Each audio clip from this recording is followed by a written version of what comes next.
ਈਦਾਂ ਸਵਰਾਤਾਂ ਨੂੰ ਸਵਾਉਂਦੇ ਆ, ਕੋਈ ਗਰਮੀ ਸਰਦੀ ਨੂੰ ਸਵਾਉਂਦੇ ਆ। ਤੇ ਕੋਈ 100 ਦੀ ਲਾਈ ਆਈ ਹੈ, 150 ਦੀ ਲਾਈ ਆਈ, ਕੋਈ ਮਸਲਾ। ਛੋਟੀ ਕੁੜੀ ਹੈ ਨਾ, ਉਹਦੀ ਇੱਕ ਅੱਖ ਤੋਂ ਵੀ ਨਜ਼ਰ ਬੰਦ ਹੋ ਗਈ ਹੈ, ਲੂਜ਼ ਹੋ ਗਈ ਹੈ, ਨਹੀਂ ਨਜ਼ਰ ਆਉਂਦਾ। ਆਪਰੇਸ਼ਨ ਹੋਇਆ ਤਾਂ ਲੈਂਚ ਮਹਿੰਗਾ ਪੈਣਾ।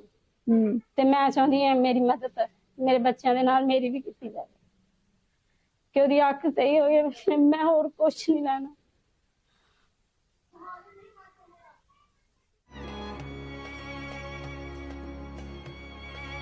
ਆਪ ਮੈਂ ਕਿੱਥੇ ਜਾਵਾਂ? ਅੱਜ ਮੈਂ ਕਿਸ ਤਰ੍ਹਾਂ ਜਾ ਕੇ ਕਿਸੇ ਨੂੰ ਕਮਾ ਕਰਾਂ ਕਿ ਮੈਨੂੰ ਕੋਈ ਚੀਜ਼ ਦੀ ਜ਼ਰੂਰਤ ਹੈ, ਦੇ ਦਿਓ। ਰੋਜ਼ ਕਿਸੇ ਕੋਲੋਂ ਮੰਗਿਆ ਵੀ ਨਹੀਂ ਜਾਂਦਾ।